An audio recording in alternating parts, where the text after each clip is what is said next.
हजरत उस्मान के कत्ल का पस मंजर।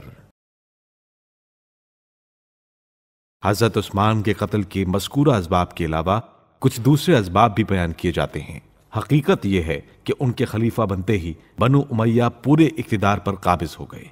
हजरत उमर की पॉलिसी भी बनु उमैया को खुश रखने की थी। चुनांचे उन्होंने शाम की वसी सल्तनत पहले तो अबू सुफियान के बड़े बेटे यजीद इब्ने अबू सुफियान को दी, और जब वो मर गया तो मुआविया इब्ने अबू सुफियान वहां का हाकिम मुतलक मुकर्रर हुआ।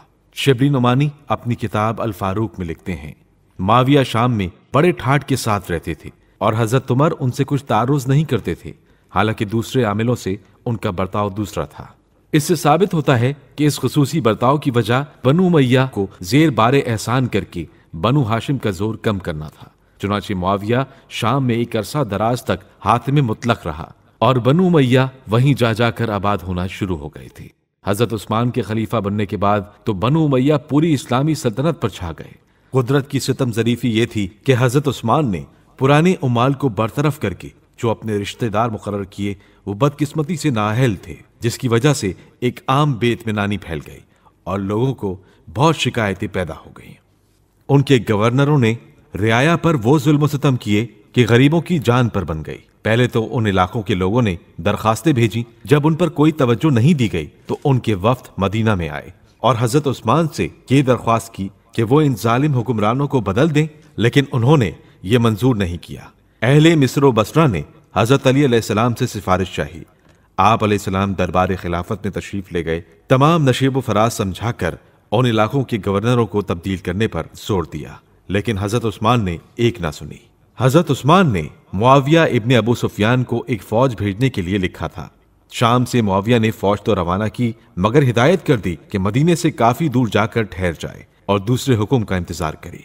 अब जबकि बलवाइयों की वजह से हजरत उस्मान ने फौज तलब की, तो चूंकि फौज मुआविया के दूसरे हुक्म की मुंतजर थी, इसलिए वो हजरत उस्मान की मदद को ना पहुंची और हजरत उस्मान के कत्ल होने तक वहीं ठहरी रही। गोया उन्हें सिर्फ हजरत उस्मान के कत्ल का इंतजार था और बस। जब सारी कोशिशें नाकाम हो गईं, तो हर तरफ एक आम शोरिश फैल गई और गिरोह के गिरोह मदीने की तरफ इस ख्याल से आने लगे कि हजरत उस्मान को कत्ल कर डालें। अहले मिस्र ने अपना सरदार मोहम्मद इब्ने अबी बकर को बना लिया था और अहले बसरा ने मालिक अश्तर नखाई को। शोरिश रोज बरोज बढ़ती जा रही थी।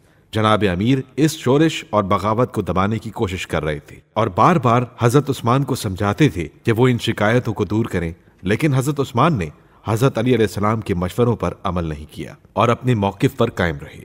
आखिरकार लोगों ने हजरत उस्मान के घर का मुहासरा कर लिया और 20 दिन तक मुहासरा किए रखा। हजरत अली अलैहिस्सलाम ने अपने फर्जंद इमाम हसन और इमाम हुसैन को हुक्म दिया कि दोनों जाकर हजरत उस्मान को दुश्मनों के हमले से बचाओ।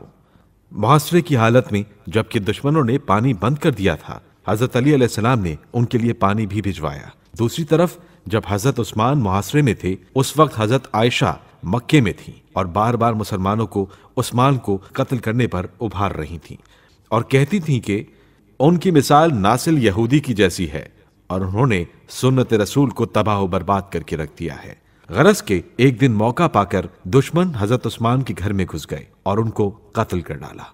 ये वाकया 53 हिजरी का है। दुश्मनों के दिल में हजरत उस्मान की तरफ से कुछ ऐसी अदावत बैठी थी कि घर के अंदर से उनकी लाश खींचते हुए ले गए और एक मजबले पर डाल दिया।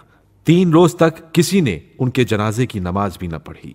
हमने ये वाकयात महज इस वजह से बयान किए हैं ताकि ये मालूम हो जाए कि हजरत उस्मान के कत्ल का सबब क्या था और उनके कातिल कौन लोग थे। इसके बाद ये बात भी आसानी के साथ समझ में आ जाएगी कि मुआविया ने हजरत अली अलैहिस्सलाम पर जो कत्ल उस्मान का इल्जाम लगाया था वो महज देरीना अदावत की बिना पर था और उसके जरिए वो अपनी सल्तनत की जड़ें मजबूत करना चाहता था, वरना असल वाक़े से इस अम्र का कोई ताल्लुक नहीं था।